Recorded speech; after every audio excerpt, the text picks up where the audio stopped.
Bab 551. Bersujud pada King Feng. Luar biasa. Bagaimana dia bisa membuat dua Pegasus putih? Benar, kan? Rasanya jauh lebih enak daripada martini buatan Tao Jiang. Dia kalah taruhan. Pria bernama King Feng ini luar biasa. Aku belum pernah melihat bartender yang lebih hebat darinya. Kerumunan itu tenggelam dalam diskusi saat mereka semua mulai mengagumi King Feng dan memandangnya seperti dia adalah dewa. Di sisi lain, Qilang dan Tao Jiang frustrasi mendengar suara orang banyak. Mereka marah karena rencana mereka telah digagalkan sepenuhnya oleh King Feng. Qilang, minta maaflah padaku sambil berlutut di hadapan sepupumu sekarang, kata King Feng dengan tenang sambil meletakkan tangannya di belakang punggungnya. Qilang langsung kehilangan kendali, kau ingin aku berlutut untukmu? Kau mau? Kau pikir kau siapa? King Feng, kenapa kau tidak keluar dan bertanya pada semua orang tentangku? Aku punya kekuasaan paling besar di area sekitar bar priaku. Apa kau mau ditendang? Cibir Qilang sambil memperingatkan King Feng dengan dingin. Jadi, kau mencoba menarik kembali kata-katamu. Sampah, umpat King Feng dengan nada meremehkan. Saudara-saudara, ayo naik. Ayo kita patahkan kaki King Feng dan bawa Ling Meng dan Liu Lisu kembali ke bar kita. Qilang melambaikan tangannya dan memerintahkan anak buahnya untuk menghajar King Feng. Pada saat itu, tiba-tiba ada yang berteriak di tengah kerumunan, Qilang, berhenti. King Kong bergegas ke depan dengan kuat. Qilang tahu bahwa King Kong adalah kepala pasukan bawah tanah di kota Laut Timur. Ia bisa dengan mudah menghancurkan Qilang hanya dengan satu jari. Saudara Kong, apa yang membawamu ke sini? Qilang membungkuk sambil berkata sopan padanya dengan senyum palsu. Ayah. King Kong menamparkan Qilang dengan keras tepat saat ia berusaha menyenangkannya. Qilang berputar 3 kali di tempat setelah menerima tamparan King Kong. Kak Kong, kenapa kau memukulku? Aku Qilang Jiang. Qilang tampak bingung sambil menutupi wajahnya. Beraninya kau, bajingan, mencoba menghukum kakek Li. Apa kau sudah bosan hidup seperti ini? Cibir King Kong sambil menendang perut Qilang dan melemparkannya ke tanah. Meskipun Qilang merasa kesakitan, dia terkejut ketika mendengar King Kong memanggil King Feng, kakek Li. Kakek Li. Qilang dan Tao Jiang saling berpandangan dan keduanya melihat ketakutan di mata masing-masing. Mereka tentu tahu siapa kakek Li. Dia adalah dewa kota Laut Timur, sosok yang tak terkalahkan. Siapapun yang mencari masalah dengannya akan mati. Bang! Bang! Qilang dan Tao Jiang berlutut di tanah, bersujud dan memohon dengan penuh ketakutan. Kakek Li, maafkan kami, orang-orang kecil ini. Kumohon jangan bunuh kami. Ketika melihat Qilang memohon sambil berlutut, puluhan pengikutnya di belakang semuanya ketakutan dan bersujud kepada King Feng, berharap agar dia memaafkan mereka. Baik Ling Meng maupun Liu Li membeku, begitu pula yang lainnya. Apa yang terjadi sekarang? Apa yang menyebabkan Qilang berubah drastis dari gangster keji yang mengintimidasi menjadi anak anjing penurut yang terus-menerus bersujud dan memohon di lantai? Mereka merasa dunia telah terbalik. Tampar dirimu sendiri 100 kali terlebih dahulu, lalu minta maaf pada Ling Meng dan keluar dari sini, perintah King Feng kepada Qilang dan yang lainnya. Papa. Qilang, Tao Jiang, dan para bawahan itu terus-menerus menamparkan diri mereka sendiri. Semua orang hanya bisa mendengar suara tamparan mereka saat itu, yang membuat suasana menjadi agak lucu. Setelah itu, Qilang segera meninggalkan bar bersama sepupunya dan antek-anteknya sambil memegangi wajah mereka yang bengkak. Terima kasih banyak telah membantuku dan Ling Meng, King Feng. Liu Li menghampiri King Feng dan berkata dengan penuh rasa terima kasih sambil membungkuk padanya. Dia tahu bahwa barnya akan hancur dan baik Ling Meng maupun dirinya akan dibawa pergi oleh Qilang jika pria ini tidak ada di sini. Jangan khawatir, Ling Meng adalah muridku. Apapun yang menjadi urusannya juga menjadi urusanku. Tolong perlakukan dia dengan baik di masa depan, jawab King Feng dengan tenang. Tidak masalah, mulai sekarang saya akan menaikkan gajinya menjadi 10.000 yuan per bulan, kata Liu Li. Wah, 10.000 yuan. Semua staf lain di bar tampak iri karena gaji mereka hanya sekitar 4,000 sampai 5,000 yuan per bulan. Mereka pasti iri karena bos mereka rela membayar Ling Meng 2 kali lipat demi menyenangkan hati King Feng. Wajah Ling Meng memerah ketika mendengar gajinya naik drastis. Ia berkata dengan malu kepada Liu Li, "Bos, saya tidak punya banyak pekerjaan. Tidak perlu memberi saya kenaikan gaji." Liu Li menggelengkan kepalanya, "Ling Meng, gurumu menyelamatkanku dan bar.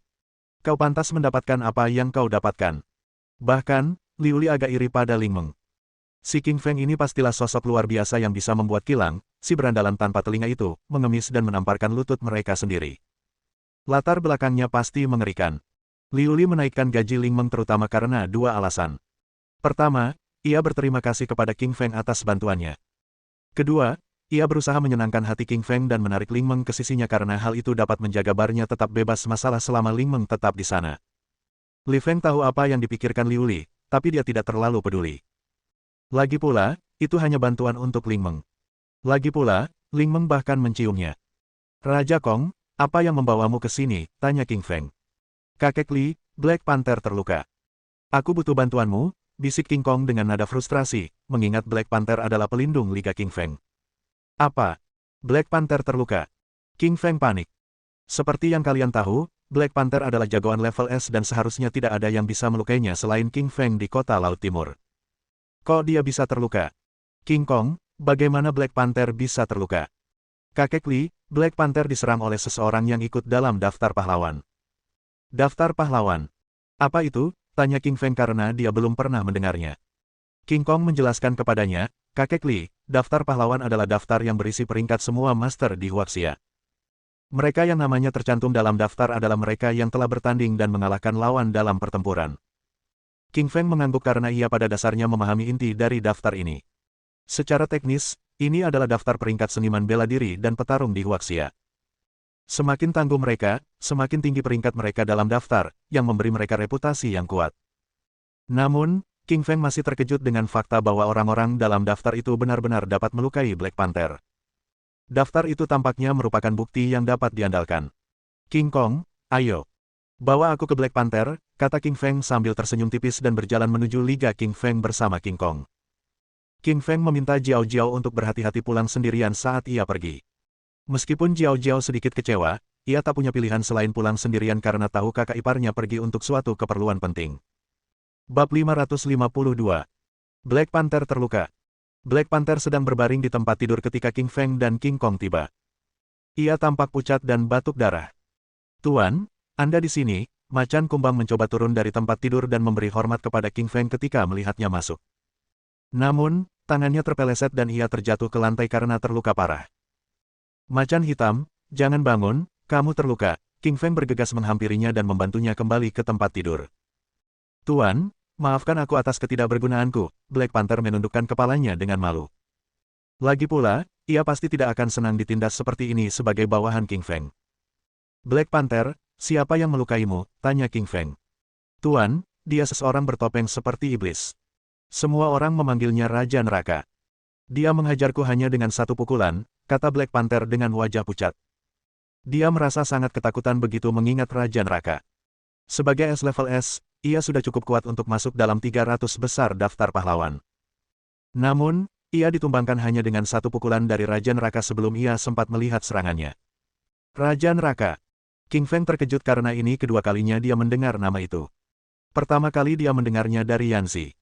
Sekarang, nama itu disebutkan lagi oleh Black Panther. Dari Black Panther, King Feng tahu bahwa Raja Neraka ini setidaknya harus menjadi master level SSS, terutama karena ia bisa mengalahkan Black Panther dengan satu pukulan. Tipe petarung seperti ini memang unik. Black Panther, aku akan mengobatimu. King Feng tersenyum dan memutuskan untuk menyembuhkan Black Panther terlebih dahulu.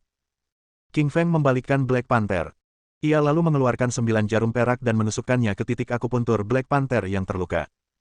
Dengan cepat, seperti kupu-kupu yang bersemangat, King Feng menggetarkan ekor jarum. Energi magis mengalir ke tubuh Black Panther, perlahan menyembuhkan lukanya. Black Panther merasakan tubuhnya semakin hangat karena ada aliran panas yang membangunkan tubuhnya yang membeku.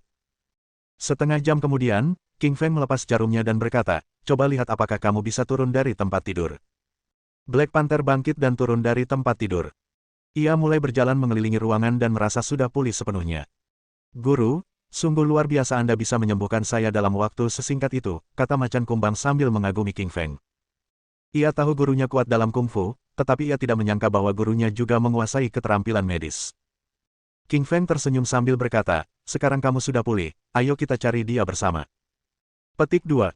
Baik, Tuan, Black Panther mengangguk patuh dan berjalan menuju medan perang daftar pahlawan bersama King Feng dan King Kong. Daftar pahlawan adalah daftar yang mencakup semua master di Tiongkok. Daftar ini memiliki satu medan perang di masing-masing dari 4 kota. Ibu kota Jing, kota Tianjing, kota Xijing, dan kota Laut Timur. Medan perang di kota Laut Timur adalah arena pertempuran raksasa yang disebut Arena Laut Timur. Arena seluas 100 hektar ini dikelilingi oleh tribun penonton, semuanya terletak di pinggiran kota. Ada 4 pria besar berdiri di gerbang arena Laut Timur.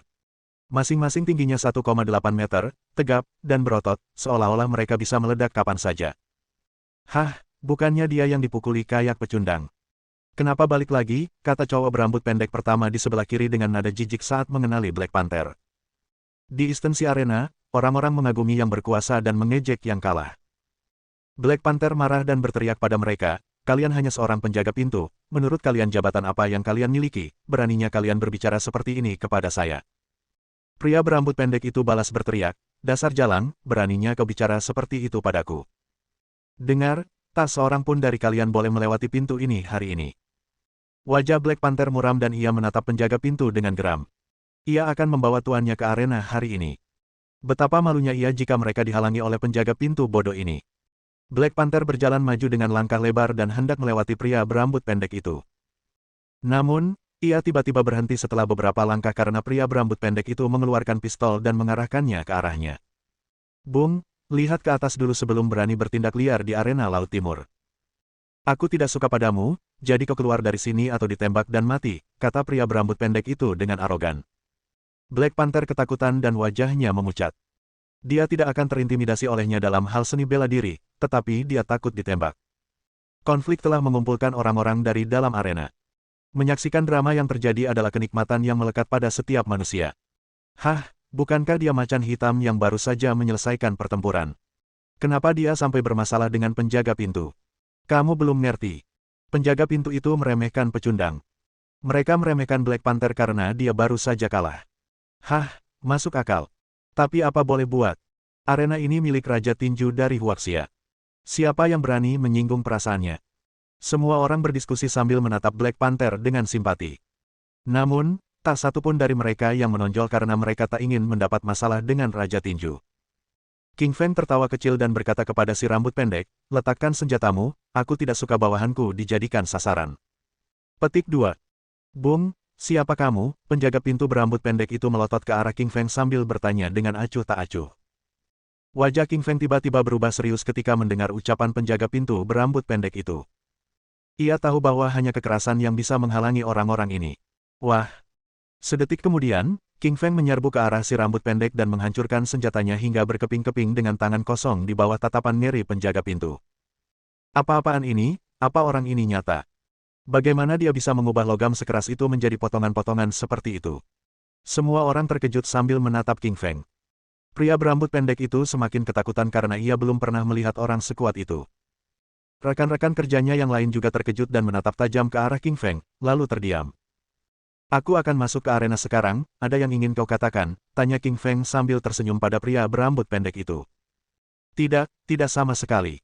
Silakan saja, kata si rambut pendek tergagap sambil menatap King Feng dengan ketakutan. Pemuda ini sungguh mengerikan.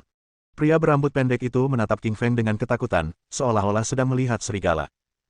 Ayo semuanya, kata King sambil meletakkan tangannya di punggung dan berjalan memasuki arena dengan bangga bersama Black Panther dan King Kong, meninggalkan semua orang dengan wajah terkejut. Semua orang menatap King Feng dengan ketakutan dan secara otomatis membuat jalan untuknya karena mereka tidak ingin berurusan dengan monster yang mengintimidasi ini. Bab 553. Kekejaman medan perang. Bro, cowok itu hebat sekali, kata penjaga pintu yang lain yang berdiri di samping sambil menoleh ke arah pecahan-pecahan di tanah. King Feng telah mengintimidasi kerumunan dengan menghancurkan senjata itu hingga berkeping-keping dalam hitungan detik. Pria berambut pendek itu berkata, ingat, jangan pernah ganggu dia lagi. Aku merasa seperti sedang berhadapan dengan serigala yang bisa membunuhku kapan saja. Semua orang terus mengangguk karena mereka semua ketakutan oleh sosok King Feng. Mereka belum pernah melihat pria sekuat itu sebelumnya. Tuan, Anda sungguh luar biasa, kata macan kumbang kepada King Feng dengan kagum. Ia masih takjub dengan kekuatan yang dimilikinya, meskipun ia sendiri sudah sangat kuat. Ia merasa beruntung menjadi anteknya. Kalau tidak, ia pasti akan kesulitan menghadapi musuh seperti ini. King Feng tersenyum tipis karena dia benar-benar tidak menganggap mereka sebagai ancaman, kecuali para raja. Arena Laut Timur adalah medan pertempuran megah yang luas, dibangun dari lempengan marmer hitam. Sebuah panggung hitam raksasa setinggi 300 meter ditempatkan di tengahnya, memisahkan para kontestan dan penonton. Kepala, kita harus mendaftar untuk pertempuran dulu. Ikuti aku. King Feng mengangguk dan pergi mendaftar dengan Black Panther. Tempat pendaftaran didirikan di area kosong. Seorang siswa kelas 3 Beruban sedang mendaftarkan para kontestan untuk pertarungan di belakang meja dan dilindungi oleh seorang pria setinggi 2 meter dengan otot-otot menonjol di punggungnya. Senior ini bernama San Xing Liu. Dia bukan hanya manajer pendaftaran arena pertempuran, tetapi juga pengawas di sini. Halo, saya ingin mendaftar untuk pertarungan daftar pahlawan, kata King Feng setelah dia menghampiri senior itu. San Xing mengerutkan kening dan berkata setelah melirik ke arah King Feng, kamu harus membayar 100.000 yuan untuk pendaftaran. Apa? Biaya pendaftaran 100.000. King Feng mengerutkan kening dengan tidak puas. Ia ingat Black Panther memberitahunya bahwa biaya pendaftarannya hanya 10.000 yuan. Kok tiba-tiba naik menjadi 100.000 yuan? Butler Liu, aku hanya membayar 10.000 yuan untuk pertempuran itu saat aku mendaftar. Kenapa harganya naik 10 kali lipat, keluh Black Panther. Karena sekarang kontestannya terlalu banyak. Biaya pendaftarannya sudah naik menjadi 100.000 yuan. Bayar atau pergi, kata San Xing Liu langsung kepadanya sambil mencibir. King Feng menghentikan Black Panther ketika dia hendak melanjutkan tawar-menawar dan berkata, saya akan membayarnya, biarkan saya mendaftar. Petik 2. Baik 10.000 maupun 100.000 tidak berarti apa-apa bagi King Feng selama ia bisa berpartisipasi dalam kompetisi. Meskipun ia muak dengan sikap orang tua ini, ia tidak bisa berbuat apa-apa karena ia adalah pengawas di sini. San Xing Liu sedikit lebih ramah kepada King Feng setelah ia membayar 100.000 dengan kartu kreditnya. Baginya, arena pertempuran adalah medan perang sekaligus kasino, semuanya akan mudah selama ada uang. Nama, umur, dan pekerjaan Anda, tanya San Xing Liu dengan sikap yang jauh lebih baik. Kepala, kau bisa pakai nama panggilan saja untuk pertempuran ini, kata Black Panther kepada King Feng setelah menghampirinya. Intinya, ia sangat paham dengan aturan di sini karena ia pernah berpartisipasi sekali. King Feng mengangguk dan berkata kepada San Xing Li, namaku Skywolf, 24 tahun. Aku seorang salesman. Petik 2. Seorang penjual. San Xing Liu tampak agak aneh karena ini pertama kalinya ia mendaftarkan seorang salesman. Orang-orang yang datang untuk mendaftar di medan perang Laut Timur biasanya adalah petarung dari Huaxia atau master dari keluarga tersembunyi. Beberapa dari mereka bahkan merupakan juara MMA. San Xing Liu dapat mengetahui bahwa King Feng tidak cukup tangguh dan tidak terlihat seperti seseorang yang menguasai kungfu hanya dengan melihat sekilas tubuhnya. Sobat, aku cuma mau bilang, arena ini cukup brutal dan bisa menyebabkan cedera parah, cacat, bahkan kematian. Kamu yakin mau mendaftar seperti ini? San Xing Liu memberi tanda peringatan pada King Feng. King Feng tersenyum dan menjawab dengan acuh tak acuh, jangan khawatir, tak satu pun dari orang-orang ini yang cocok denganku. Petik 2. Sobat, jangan sok tahu. Kita punya banyak majikan di sini. Meskipun mereka tidak sekuat aku. Dasar bocah kurang ajar. Ini, nomormu 999, Serigala Langit, kata San Liu dengan nada kesal sambil memberikan label nomor kepada King Feng. San Xing Liu mencoba memperingatkan King Feng sebelumnya bahwa ada banyak ahli di medan perang. Namun, ia tidak menyangka pria sombong ini akan mengabaikan peringatannya. Hal ini membuatnya kesal. Permisi, apakah Raja Neraka ada di sini? Tanya King Feng sambil memegang nomor itu. Kenapa, kau ingin bertarung dengannya? Biar ku jelaskan, Raja Neraka adalah penguasa tertinggi di sini. Kau bukan pesaingnya, kata San Xing dengan nada meremehkan, merasa semakin kesal pada King Feng. Raja Neraka adalah petarung terbaik di arena pertempuran Laut Timur dan telah mengalahkan banyak sekali kontestan. Kecuali satu wanita bernama Gu Yingwu, yang berhasil mengimbanginya, lawan-lawannya bahkan tak mampu menjatuhkannya. King Feng mengerutkan kening dengan tidak puas karena merasa San Xing sedang meremehkannya. Apa-apaan ini, tunggu saja untuk menerima pukulanku setelah aku masuk ke arena. Petik 2.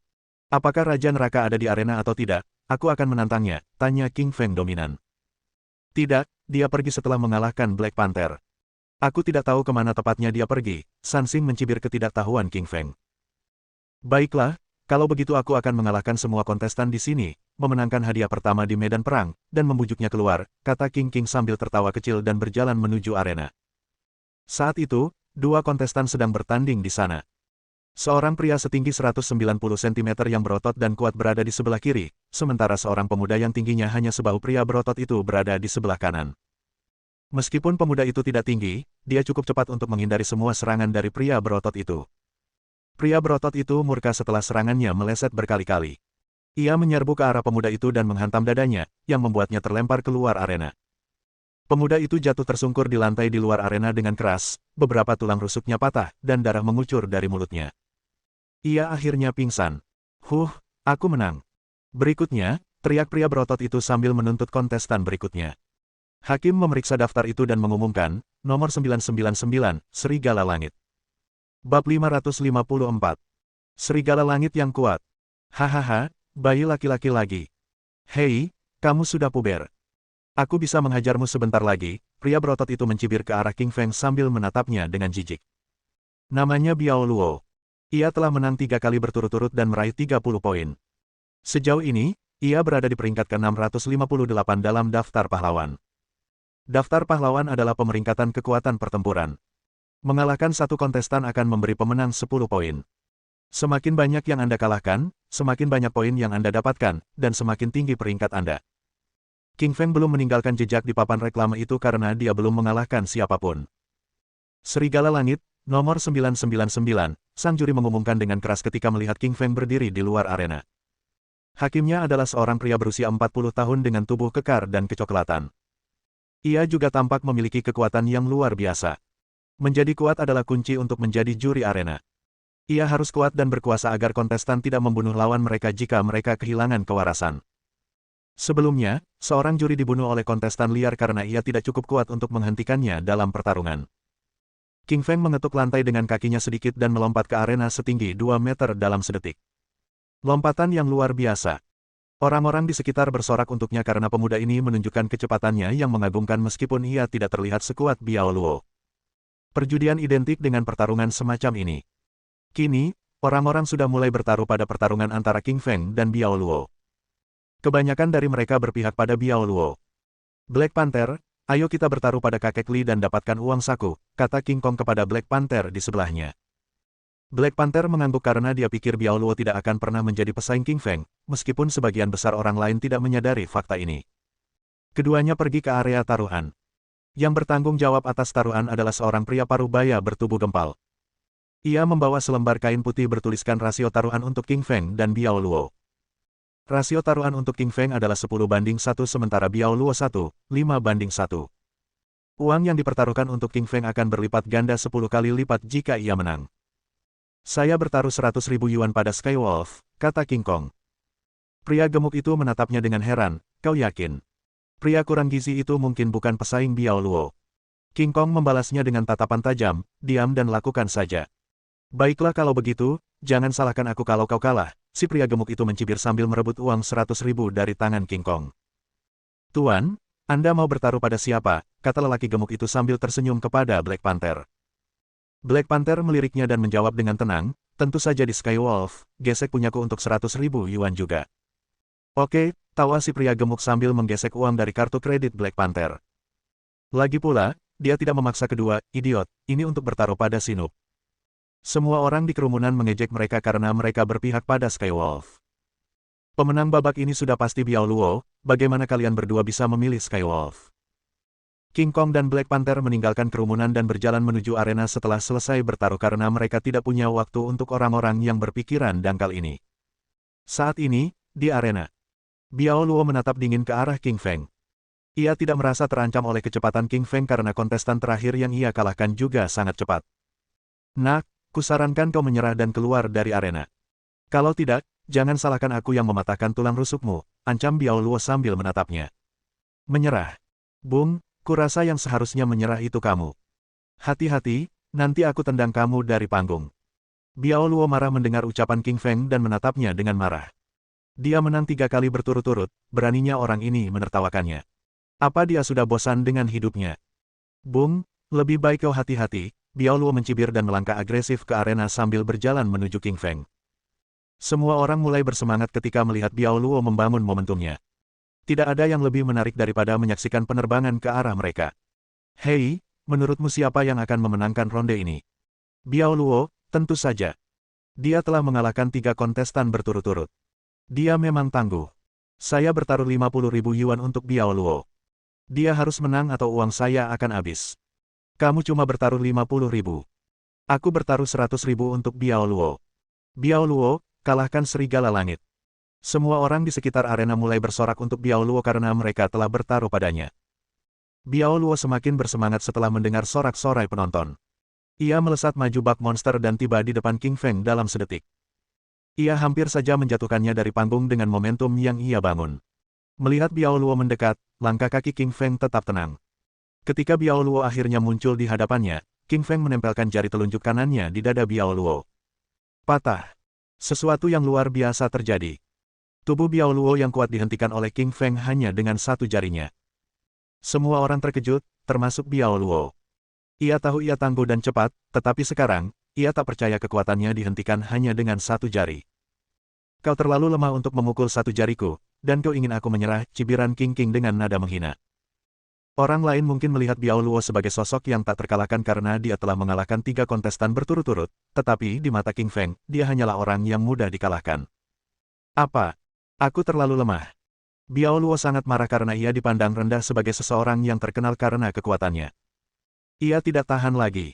Biao Luo meraung dan sekali lagi menyerbu ke arah jari King Feng dengan seluruh kekuatannya. Ia mencoba menembus jari itu dengan tubuhnya. Sayangnya, jari King Feng tidak bergerak, tidak peduli seberapa keras Biao Luo mencoba menerobos. Minggir, sindir King Feng sambil menarik kembali jarinya dan memukul dada Biao Luo. Bang! Tubuh Biao Luo dilumpuhkan sepenuhnya oleh King Feng. Beberapa tulang rusuknya patah dan ia terlempar keluar arena. Bab 555. Menjepit batang besi dengan 2 jari. Blah! Biao Luo membuka mulutnya dan batuk darah yang sangat banyak. Wajahnya pucat dan beberapa tulangnya patah, membuatnya tak bisa bangun. Ia hanya bisa berbaring di tanah seperti anjing mati. Ia menatap Li King Feng dengan mata penuh ketakutan, wajahnya pucat pasi karena tidak ada darah yang mengalir di bawah kulitnya. Ia sangat takut pada pemuda yang luar biasa kuat di depannya ini, yang jelas merupakan orang terkuat yang pernah dilihatnya. Li King Feng menjatuhkannya hanya dengan satu pukulan, melukainya dengan serius. No 999 Skywolf menang. Dia mendapat 10 poin, suara lantang wasit Parubaya mengumumkan hasil kompetisi. Orang-orang di sekitar menjadi panas setelah mendengar hasil dari wasit. Kegilaan tampak di wajah banyak penonton. Biao Luo benar-benar bajingan. Mana mungkin dia kalah dari serigala langit. Aku bertaruh 100.000 untuknya. Sial, aku tidak menyangka Skywolf begitu kuat hingga dia bisa menjatuhkan Biao Luo hanya dengan satu pukulan. Petik 1. Aku benci kamu, serigala langit. Semua orang di sekitar menjadi marah dan sebagian mulai mengumpat Biao Luo sementara sebagian lagi menyalahkan Skywolf. Meskipun sebagian besar orang kesal, King Kong dan Black Panther tidak bisa lebih bahagia. Kakek Li memang hebat. Dia dengan mudah mengalahkan Biao Luo hanya dengan satu pukulan, ujar King Kong dengan penuh kekaguman. Black Panther mengangguk dan berkata, ya, Tuan memang kuat. Bahkan aku pun tak mampu menahan satu pukulan pun darinya, apalagi Biao Luo. King Kong dan Black Panther menghampiri pemilik kasino yang gemuk itu dengan wajah gembira karena taruhan mereka 10-1. Ini berarti mereka baru saja memenangkan $1 juta. Wajah pemilik gendut itu berubah sedih, seolah baru saja kehilangan orang tuanya. Ia menyesal tidak menyangka Skywolf akan menang, itulah sebabnya ia memasang taruhan begitu tinggi. Sayangnya, Skywolf menang, dan dengan hasil akhir yang begitu menentukan. Pemilik, berikan kami uangnya sekarang. Aku bertaruh $100.000, jadi kalau dikalikan 10, aku akan dapat $1 juta, kata King Kong sambil terkikik sambil menatap pemilik gemuk itu. Terdengar dari nadanya bahwa ia sangat gembira. Dulu, King Kong hanya menghasilkan $1 juta saat menjadi pemimpin gangster. Namun, kini, hanya dengan bertaruh pada kakek Li, ia menghasilkan $1 juta dalam 10 menit. Oh iya, gendut, aku juga butuh $1 juta. Cepatlah, pinta Black Panther. Ia tidak bersimpati pada supervisor gendut itu karena ia baru saja mengejek tuannya, mengatakan bahwa King Feng akan kalah. Ia tidak akan pernah menunjukkan simpati kepada siapapun yang meremehkan tuannya. Kasihan si gendut itu, dia memberi King Kong dan Black Panther masing-masing $1 juta sambil menangis. Orang-orang di sekitar semuanya mengagumi mereka. Serigala langit, kau sudah mengalahkan Biao Luo. Ada 2 pilihan untukmu sekarang, pertama adalah melanjutkan tantangan di atas panggung. Setiap hari ada 10 kesempatan. Kedua adalah pergi dan beristirahat. Wasit tersenyum dan memberitahu Li King Feng. Tanpa ragu, Li Qingshan menjawab, lanjutkan tantangan ini sampai 10 kesempatan itu selesai. Dia tentu akan menantang 10 kali, karena batas yang ditetapkan kompetisi adalah 10. Ia akan terus bertanding hingga memperoleh juara pertama sehingga ia dapat memaksa Raja Neraka untuk bertarung melawannya. Wasit mengangguk. Ia tidak terkejut dengan pilihan Lily. Ia tahu siapapun yang mengikuti kompetisi ini pasti ingin menang, dan kebanyakan dari mereka akan memilih untuk melanjutkan setelah menang. Daftar pahlawan adalah kehormatan terbesar bagi setiap petarung di Huaxia. Ronde berikutnya, No 999 Skywolf melawan nomor 630 Chuangzhou. Wasit dengan lantang mengumumkan para pemain untuk ronde berikutnya. Seorang pria bertubuh sedang berjalan ke panggung sambil memegang batang besi. Pria ini tampak seperti berusia 30-an, berwajah tirus, dan tubuhnya dipenuhi otot-otot yang kencang. Matanya memancarkan kilau yang luar biasa, yang membuatnya tampak berbeda dari orang normal lainnya. Chuangzhou. Anehnya, Chuangzhou lah yang menang 5 ronde berturut-turut. Benar sekali, dia hebat dalam menggunakan tongkat.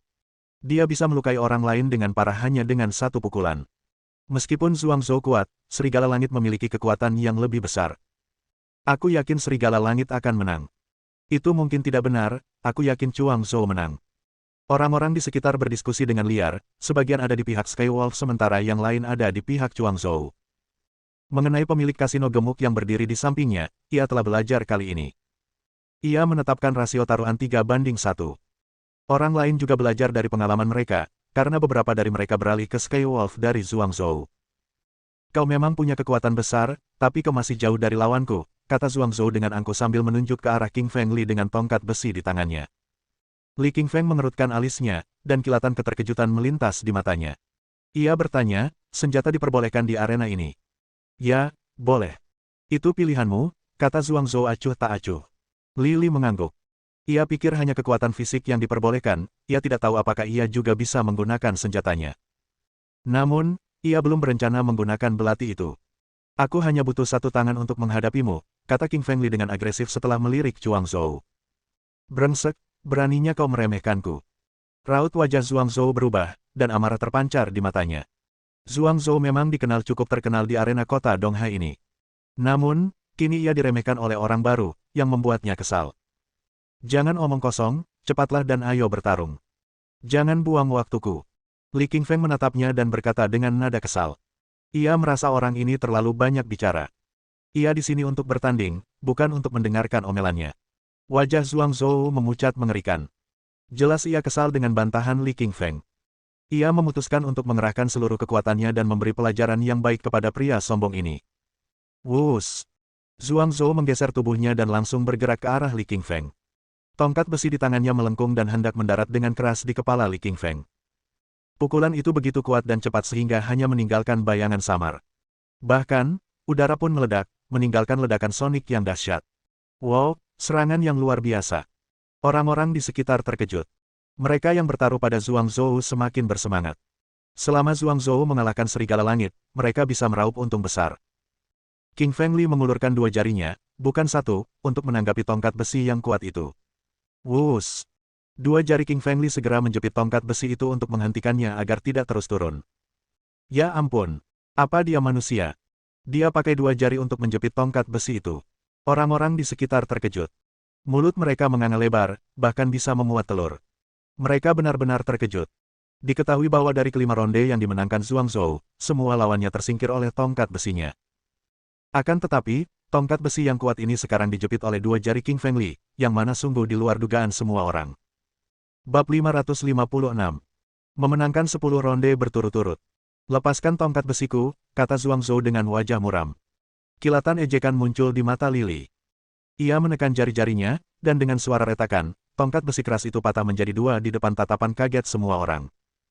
Seperti yang diketahui semua orang, tongkat besi ini terbuat dari besi murni. Panjangnya tepat 2 meter. Chuangzhou pernah menggunakan tongkat besi ini untuk mematahkan tulang orang lain dan menjatuhkan mereka dari medan perang. Sayangnya, tongkat besi Chuangzhou yang tak terkalahkan patah oleh jari-jari pemuda ini. Chuangzhou ketakutan dan matanya penuh keheranan. Bang! Li Qingfeng melayangkan tinju kanannya, mendarat di dada Chuangzhou bagai sambaran petir.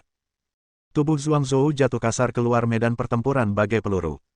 Ia batuk seteguk darah, memalingkan muka, dan langsung pingsan. Hening, seluruh medan pertempuran dipenuhi keheningan. Semua orang terkejut. Satu pukulan, ia kembali menjatuhkan lawannya dengan satu pukulan.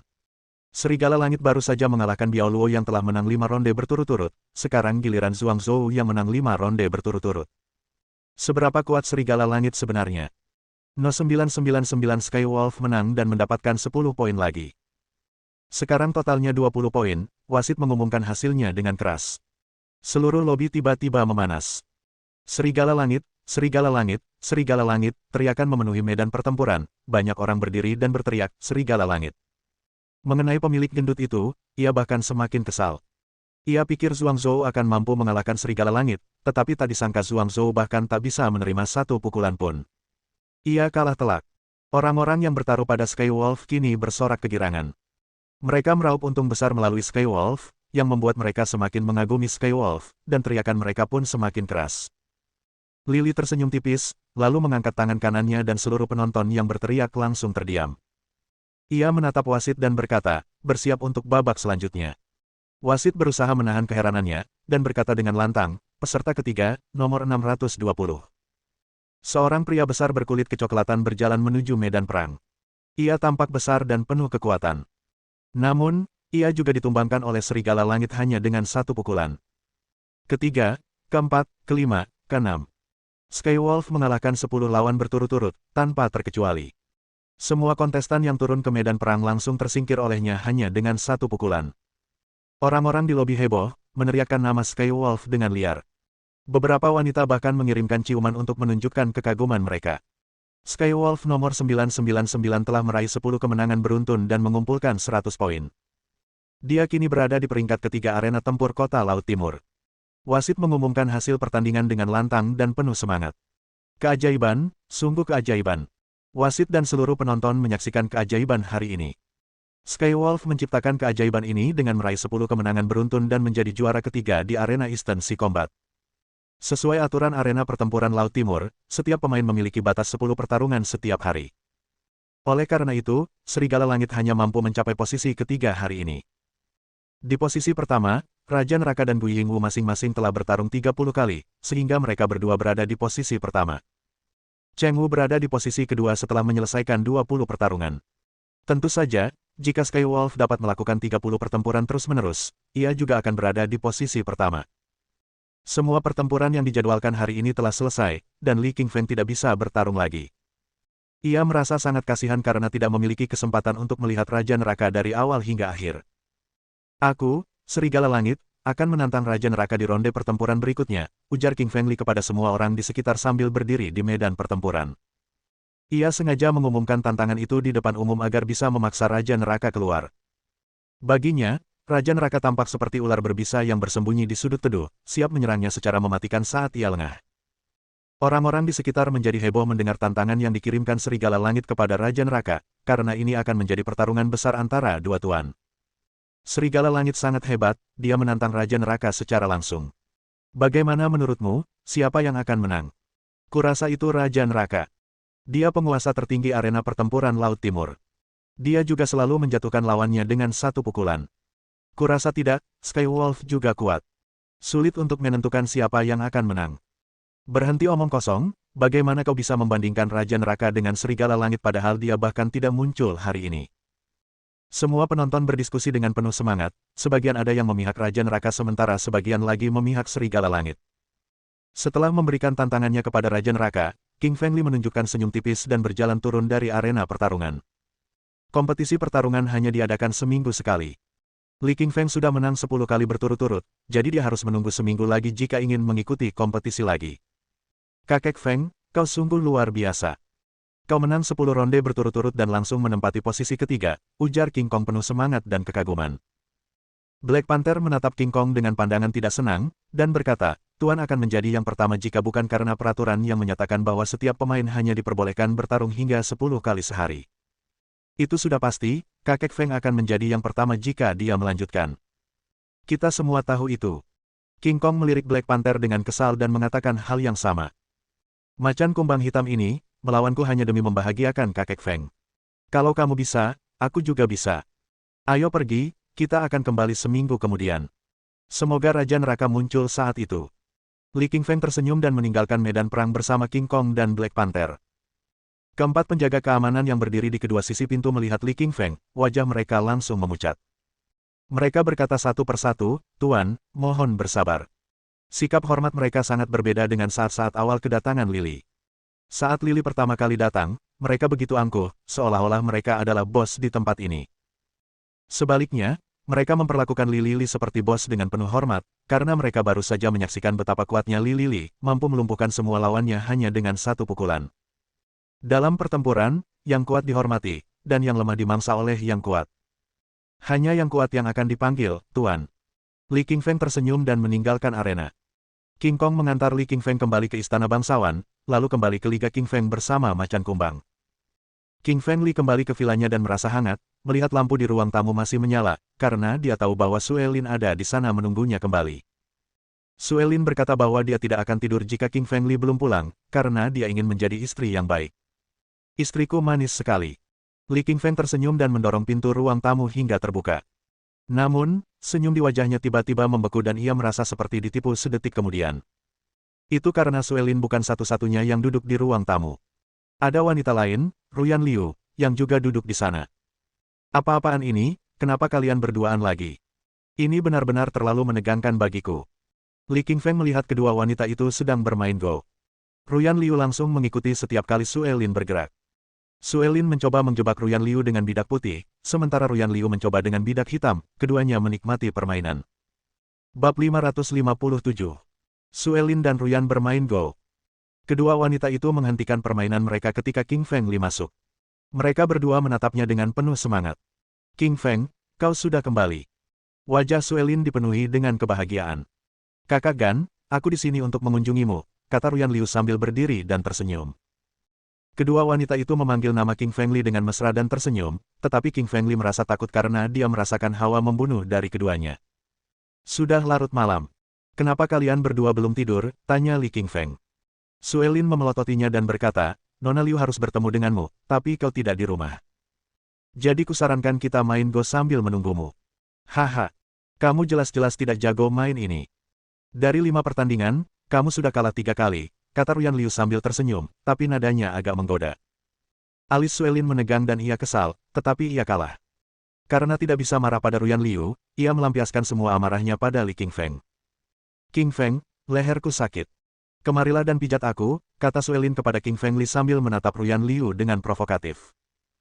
King Feng Li merasa dirugikan, tetapi itu adalah perintah Sue Lin jadi dia harus pergi memijat lehernya. Setelah menemukan titik akupuntur di leher Sue Lin, Li Qingshan mulai memijat. Kulit Sue Lin sangat putih dan halus, hampir sehalus sutra. Pijatan itu membantu aliran darahnya lebih lancar. Wajah Sue Lin memerah karena pijatan itu.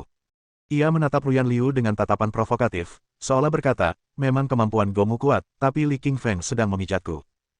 Ruyan Liu kesal dan berkata, King Feng, kakiku sakit. Pijat aku juga. King Feng Li kehabisan kata-kata, tetapi dia tidak ingin menyinggung perasaannya karena dia takut dia akan menyebutkan hubungan seks yang mereka lakukan. Li King Feng berjalan ke sisi Ruyan Liu dan mulai memijat kakinya. Kakinya selembut tahu, lembut, dan putih. Li King Feng menikmati pijatannya. Sue Lin kesal melihat Li Feng memijat Ruyan Liu. Ia berkata, kemarilah dan pijat leherku. Kedua wanita itu terus-menerus memerintah Li, membuatnya sangat lelah. Li King Feng kehabisan kata-kata. Ia tidak bisa menyinggung mereka berdua, jadi ia hanya bisa berusaha sebaik mungkin untuk melayani mereka berdua secara bersamaan. Setelah 1 jam, Li King Feng akhirnya menyelesaikan tugasnya. Sue Lin berkata, Nona Liu, sudah waktunya kita tidur. Silakan berkunjung lagi lain kali. Selamat malam. Semoga kamu dan King Feng segera punya anak, kata Ruyan Liu sambil menatap perut Sue Lin dan tersenyum. Ucapan Ruyan Liu barusan membuat ekspresi Sue Lin berubah. Dia masih belum berhubungan seks dengan Li King Feng, jadi belum punya bayi. Ruyan Liu tersenyum dan meninggalkan villa. Meskipun dia bukan istri Li King Feng, mereka sudah berhubungan seks dan dia mengandung anak Li King Feng. Dengan kata lain, Ruyan Liu sudah menang. Karena itulah dia bahagia. Setelah Ruyan Liu pergi, Sue Lin berkata, sayang, berapa lama lagi sampai pernikahan kita? Aku ingin punya anak. Lili menghitung dengan jarinya dan berkata, 20 hari. 20 hari lagi pernikahan kita. Sue Lin mengangguk. 20 hari tidaklah lama, waktu berlalu dengan sekejap mata. Li King Feng ingin segera melangsungkan pernikahannya dengan Sue Lin, tetapi luka di tubuhnya belum sepenuhnya sembuh. Li King Feng tidak ingin merusak lukanya saat berhubungan seks. Li King Feng menggendong Sue Lin ke kamarnya dan membacakan cerita lain untuknya. Ia senang sekali mendengar cerita dari Li King Feng. Li King Feng menyelimuti Sue Lin setelah ia tertidur. Ia meninggalkan lantai 2 dan kembali ke kamarnya. Lili membuka komputernya dan masuk ke saluran obrolan klan taring serigala. Ia pun terhubung dengan Alice. Alice, ada informasi mengenai Raja Neraka, tanya King Feng Li. Alice mengenakan jubah emas. Dengan rambut emasnya, ia tampak sangat cantik. Ia menggelengkan kepala dan berkata, maaf, bos, tidak. Ngomong-ngomong, aku menemukan informasi tentang Raja Lang. Dia sudah tiba di Huaxia, kata Alice dengan nada khawatir. King Feng Li harus memperhatikan Raja Lang karena dia adalah salah satu dari 7 raja. Setiap raja memiliki jurus pamungkasnya masing-masing. Alice, perhatikan jejak Raja Lang. Beritahu aku saat dia tiba di kota Laut Timur. Bos, ada pesan aneh lagi. Ada 2 Raja Lang. Satu di kota Tianjing dan yang lainnya di kota Laut Timur. Apa, 2 Raja Lang? King Feng Li terkejut. Lili King Feng tahu segalanya tentang kekuatan Alice. Dia adalah ratu informasi, informasinya seringkali benar. Aneh juga dia bilang ada 2 Raja Lang. King Feng Li memikirkannya dan berkata, apakah kamu yakin mereka berdua adalah orang yang sama, atau salah satu dari mereka palsu? Aku bisa memberitahumu dengan keyakinan 100% bahwa kedua Raja Lang itu persis sama. Tidak mungkin salah satunya palsu, kata Alice dengan yakin. Sejujurnya, Alice juga terkejut dengan informasi itu karena kedua raja itu tampak persis sama. Ia bahkan mengirim beberapa orang untuk menguji kekuatan mereka. Kemampuan kedua raja itu persis sama, dengan satu pukulan, mereka mengalahkan kru yang dikirim. Lili King Feng merenung. Tiba-tiba sebuah ide muncul karena ia teringat gurunya, Raja Iblis Tepi Angin, yang pernah bercerita tentang ramuan klon misterius di dunia gelap. Ramuan itu mampu mengkloning salinan lain yang persis sama. Namun, gurunya juga memberitahu bahwa jumlah ramuannya terbatas. Hanya 4 alam terlarang dan beberapa kekuatan atas yang memilikinya. Mungkin Raja Lang punya ramuan klon. King Feng Li berkata, Alice, periksa apakah Raja Lang mendapatkan ramuan klon. Petik 2. Baik, Pak. Alice mengangguk. Ia mematikan sesinya dan mulai menyelidiki informasi mengenai ramuan cloning. Ia juga tahu betapa ampuhnya ramuan itu. Lili tidak bisa tidur. Raja Lang dan Raja Neraka adalah lawan terkuatnya saat ini. Bab 558. Rencana Raja Neraka. Jam 12 malam, di dalam sebuah villa di pinggiran Eastern Sea City. Seorang pemuda bertopeng iblis sedang duduk di sofa. Tak seorang pun bisa melihat wajah atau ekspresinya, hanya matanya yang tajam seperti pisau. Ada seorang pria berlutut di depan pemuda itu. Jika Li King Feng ada di sana, ia pasti akan mengenalinya. Pria itu adalah lawan pertamanya di atas ring, Biao Luo. Tuan Raja Neraka, serigala langit itu sangat kuat. Dia mampu mengalahkanku hanya dengan satu pukulan, kata Biao Luo. Mengingat serigala itu saja sudah membuat bulu kuduknya merinding. Raja Neraka menyeringai dan berkata, menurutmu dia adalah master tingkat berapa? Dia seharusnya menjadi master tingkat S. Kamu bodoh, ya. Pantas saja kamu masih A. Kamu bahkan tidak tahu levelnya. Raja serigala itu master level SSS. Apa, master SSS? Wajah Biao Luo berubah dan dipenuhi ketakutan. Raja Neraka mengeluarkan suara dan Biao Luo terdiam. Raja Neraka juga seorang master SSS tingkat tinggi, jadi dia tidak ingin menyinggungnya. Biao Luo, apa yang dia katakan setelah dia memenangkan 10 ronde berturut-turut? Raja Neraka, dia bilang dia akan menantangmu setelah 1 minggu. Baiklah, tapi belum waktunya. Aku akan membuat tim Raja Hantu menerima tantangannya, kata Raja Neraka tanpa emosi. Raja Neraka menjabat tangannya dan menyuruh Biao Luo meninggalkan villa. Ia lalu berkata ke sudut gelap, Hantu 5, keluarlah. Baik, Tuan. Seorang pemuda berwajah gelap berjalan keluar dari bayangan. Pria itu berusia 20-an, tetapi wajahnya pucat. Ia memancarkan aura yang mengerikan. Tim Raja Hantu beranggotakan 5 orang, dan Raja Neraka adalah pemimpinnya, Hantu 1. Hantu 5 adalah anggota kelima. Raja Neraka, apa yang bisa kulakukan untukmu? Hantu 5 tersenyum, tetapi senyumnya menyeramkan. Ghost 5, tantang Wolf King dalam seminggu dan uji seberapa kuat dia. Baik, Pak. Aku akan berpura-pura menjadi Anda dan melawan Skywolf. Ghost 5 mengangguk dan menghilang ke dalam kegelapan. Dengan menghilangnya Ghost 5, Raja Neraka pun menghilang. Villa itu kembali gelap gulita. Hari kedua adalah hari yang indah. King Feng Li bangun pagi-pagi dan berangkat ke perusahaan bersama Suelin. Karena taruhan dengan Ruyan Liu, Suelin bekerja ekstra keras. Kakak Li, kau datang. Xiao Yuezhang senang melihat Li Feng masuk. Ia merindukannya karena sudah berhari-hari tidak bertemu dengannya. Xiao Yue kecil, kamu berjerawat, kata King Feng Li setelah melihat beberapa titik merah di wajahnya. Wajah Xiao Yuezhang sangat putih. Jerawat-jerawat kecil di wajahnya membuatnya semakin imut. Saya kurang istirahat beberapa hari terakhir. Saya khawatir, kata Xiao Yue Zhang. Xiao Yue kecil, aku akan memijatmu. Ini bisa membantumu menghilangkannya, kata Li Qingfeng sambil tersenyum. Dalam pengobatan Tiongkok, jerawat disebabkan oleh gangguan dalam tubuh. Semua itu terfokus pada wajah dan menyebabkan munculnya jerawat. Kakak Li, apa kau benar-benar bisa menyembuhkan jerawatku? Xiao Yue Zhang menatapnya dengan ragu karena dokter bilang butuh waktu seminggu untuk menyembuhkannya. Ayo pergi. Aku akan menyembuhkannya. Li Qingfeng memegang tangannya dan membawanya ke ruangan di samping departemen. Tentu saja, mereka harus pergi ke suatu tempat secara rahasia karena sifat pijatannya. Xiao Yue Zhang adalah pemimpin departemen, jadi dia punya ruangan sendiri. Li Qingfeng menyuruhnya duduk di kursinya. Ia mulai memijat titik-titik akupuntur yang dapat membantu menyembuhkan gangguan tersebut. Kakak Li, aku merasa gangguannya sudah hilang, kata Xiao Yue Zhang malu-malu. Lagi pula, itu tidak normal karena mereka berdua terlalu lama bersama. Xiao Yue kecil, pijat bisa membantu melancarkan peredaran darahmu, kata Li Qingfeng sambil tersenyum. Kulit Zhang Xiao Yue terlalu halus dan ia tak ingin berhenti. Bagaimana mungkin kakak Li bersikap seperti ini? Xiao Yue Zhang sangat malu dengan tindakannya. Pada saat ini, Wan Qiuxia masuk. Wajahnya memerah setelah melihat apa yang terjadi di ruangan itu. Qingfeng Li, Xiao Yue Zhang, apa yang kalian lakukan? Waktunya kerja, kata Wan Qiuxia dengan nada cemburu. Dia cemburu pada Xiao Yue Zhang karena dia sangat dekat dengan Qingfeng Li.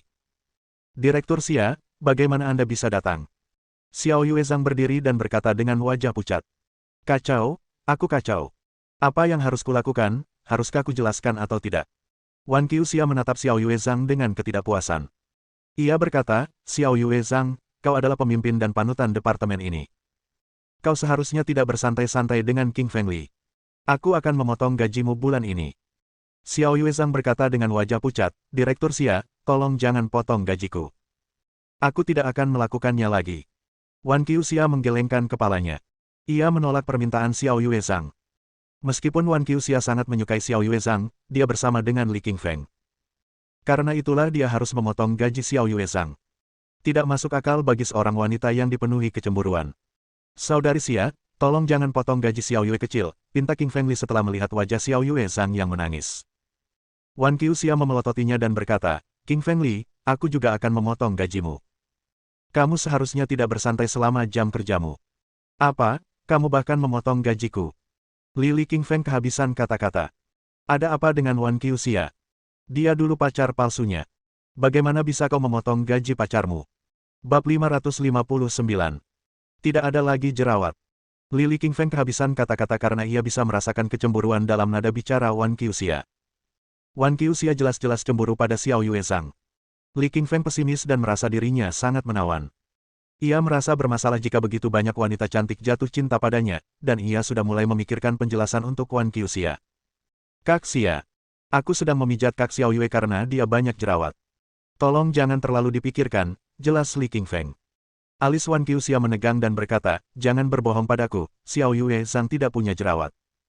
Direktur Xia, apakah Anda mengatakan saya tidak berjerawat? Wajahmu putih sekali. Tidak ada jerawat sama sekali. Wah, Kak Li, kamu hebat sekali. Jerawatku hilang hanya dengan pijatan singkat. Xiao Yue Zhang mengeluarkan cermin dan mulai memeriksa wajahnya. Kulitnya sangat halus dan semua jerawatnya hilang. Wan Qiuxia meragukan dirinya sendiri setelah melihat raut wajah Xiao Yue Zhang. Mungkinkah Li Qingfeng benar-benar membantu menyembuhkan jerawatnya? Kak Xia, apa kau lupa? Waktu kita pertama kali bertemu di bus, aku yang menyembuhkan radang usus buntumu, kata Li Qingfeng setelah melihat Wan Qiu. Xia masih ragu. Wajah Wan Qiuxia memerah setelah mendengar apa yang dikatakan Li Qingfeng. Ia tiba-tiba teringat saat pertama kali mereka bertemu, ia mengira Li Qingfeng sebagai orang mesum. Namun, Li Qingfeng lah yang menyembuhkannya setelah radang usus buntunya kambuh. Ia bahkan menyentuh kakinya. Wajah Wan Qiuxia memerah setelah mengingat saat itu. Direktur Xia, kau seharusnya tahu betapa hebatnya kemampuan saudara Li, dia bahkan pernah menyembuhkanmu sebelumnya.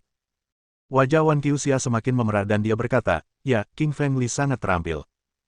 Direktur Xia, karena Anda tahu betapa terampilnya saudara Li, percayalah pada kami.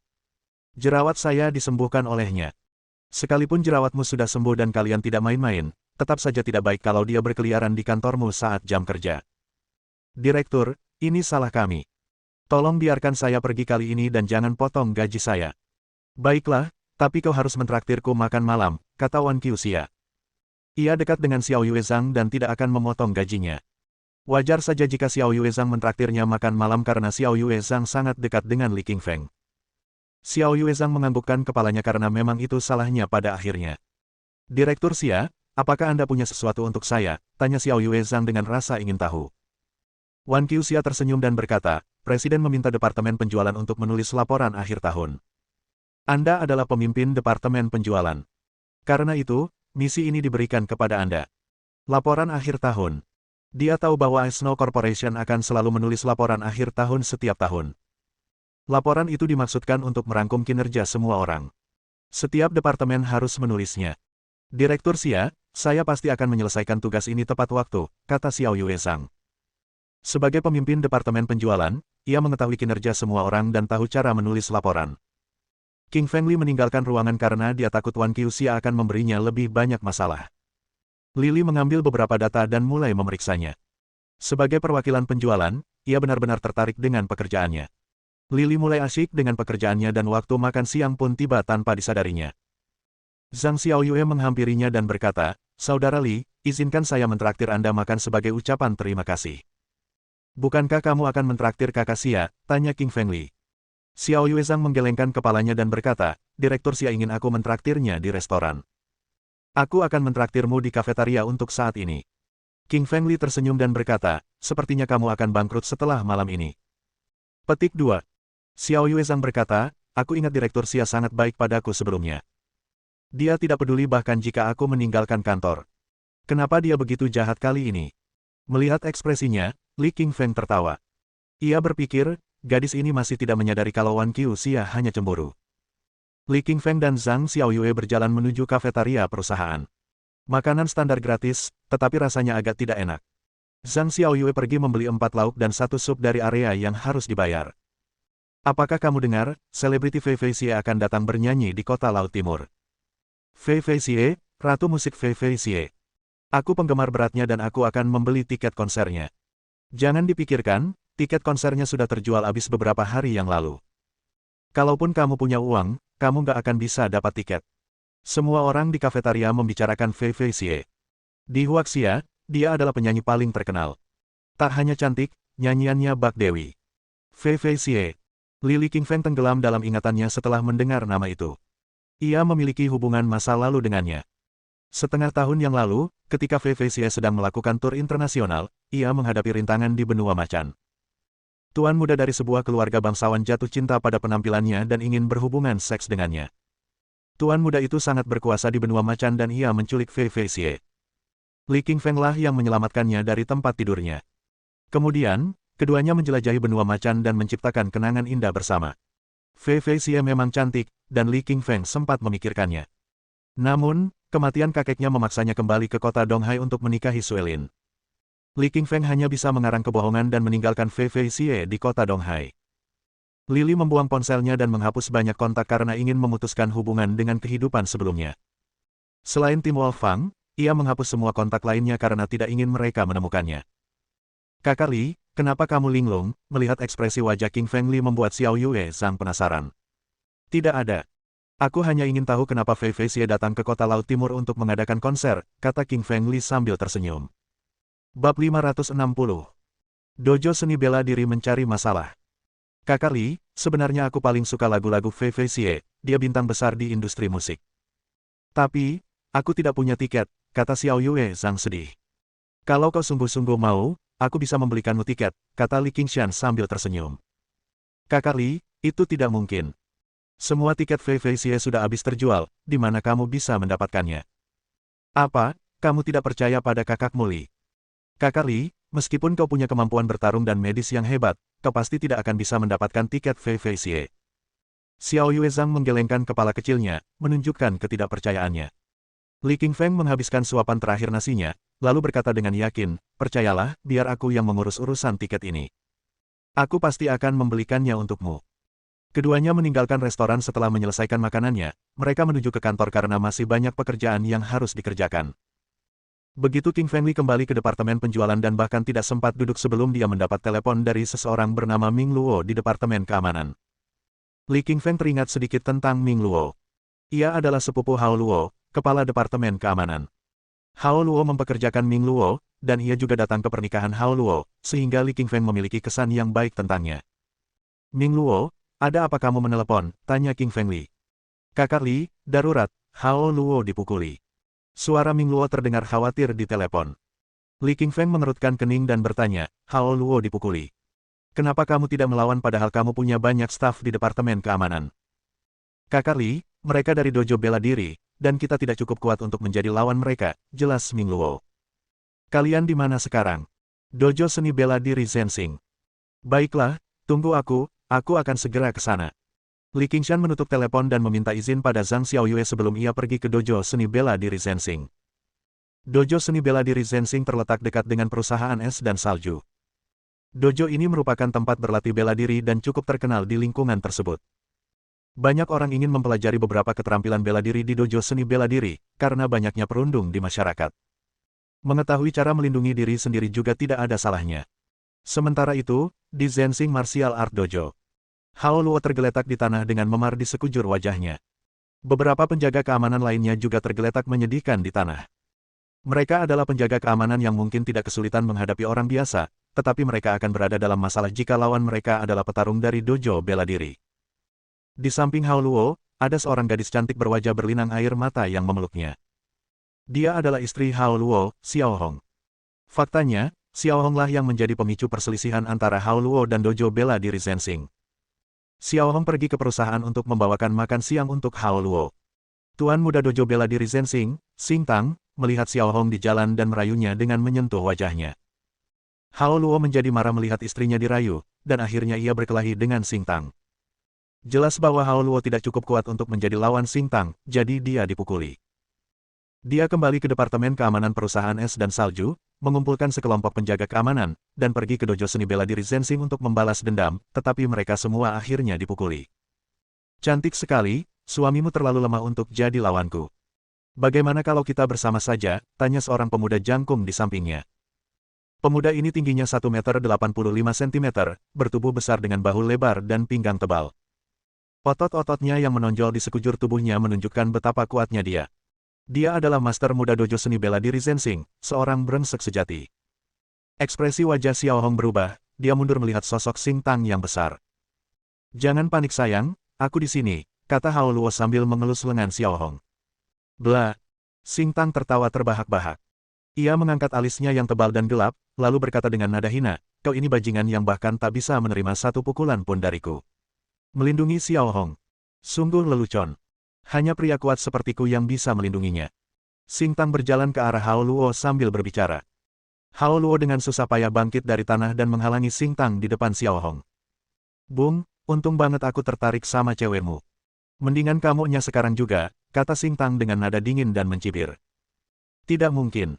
Meskipun wajah Hao Luo babak belur, ia tidak menghindar. Bagaimana mungkin ia disebut pria jika ia tidak bisa melindungi kekasihnya? Ia lebih baik mati di sini daripada pergi. Xing Tang mencibir dan tiba-tiba melayangkan pukulan ke arah Hao Luo seperti palu besi raksasa. Hao Luo hendak membela diri dengan tangan kanannya, tetapi pukulan Xing Tang begitu kuat sehingga ia langsung menjatuhkan Hao Luo. Bang! Setelah menjatuhkan Hao Luo, Xing Tang menginjak dadanya dan berkata dengan keras, beraninya kau, dasar bajingan, melawanku. Kau terlalu lemah. Kerja bagus, tuan muda, teriak semua anggota dojo bela diri. Ada puluhan anggota dojo bela diri yang mengikuti tuan muda kemana-mana untuk melakukan hal-hal buruk. Hao Luo membuka mulutnya dan batuk darah. Ia mencoba berdiri, tetapi kekuatan Xing Tang begitu kuat sehingga ia tidak bisa bergerak. Bung, berikan wanita itu padaku, atau aku akan mematahkan kakimu. Enggak mungkin. Dasar brengsek.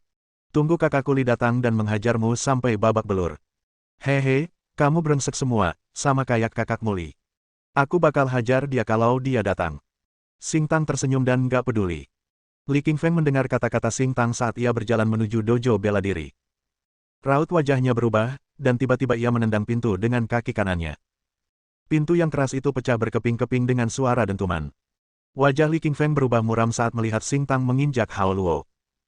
Melihat temannya, Hao Luo, diinjak sungguh membuatnya gila. Siapa kau? Beraninya kau mendobrak pintu dojo bela diri Zensing. Sudah muak dengan hidupmu yang menyebalkan ini. Melihat pintu yang hancur, Xing Tang mengubah raut wajahnya dan berteriak dengan marah. Dojo bela diri Zensing diketahui telah berdiri selama puluhan tahun dan cukup terkenal. Orang-orang di kota sering datang ke sana, tetapi baru pertama kali ini seseorang mendobrak pintu dojo. Apa arti pintu bagi sebuah dojo bela diri? Secara gamblang, pintu itu adalah wajah dojo bela diri. Pintu yang ditendang berarti wajah yang ditampar. Jika Xingtang tidak melakukan sesuatu untuk menyelamatkan situasi, maka dojo bela diri Zensing akan menjadi bahan tertawaan di kota Laut Timur. Akulah King Feng Li, bajingan yang kau bicarakan itu. Kuberi kau waktu 3 detik untuk melepaskan kakimu dari Hao Luo dan berlutut. Kalau tidak, aku akan mengajarimu bagaimana bersikap hari ini. Seberkas cahaya dingin berkelebat di mata King Feng Li saat ia melangkah maju. Xingtang awalnya tercengang mendengar apa yang dikatakan King Feng Li, lalu dia tertawa terbahak-bahak sampai hampir menangis. King Feng Li, kau memintaku berlutut dan meminta maaf. Kenapa kau tidak melihat siapa dirimu? Aku bos dojo bela diri Zensing. Kau akan berakhir sama seperti mereka jika terus melawanku. Xingtang dengan arogan menunjuk Hao Luo dan para penjaga keamanan yang tergeletak di tanah dengan wajah memar. Mohon dukungan dari omom ante-ante sekalian, buat subscribe atau sharekan novel Mimin ke Facebook kalian, agar channel Mimin bisa terus berkembang. Dengan begitu, Mimin bisa lebih semangat untuk up novel seru lain ke depannya. Buat teman-teman yang sudah subscribe dan sharekan novel Mimin, Mimin ucapkan terima kasih sebanyak-banyaknya.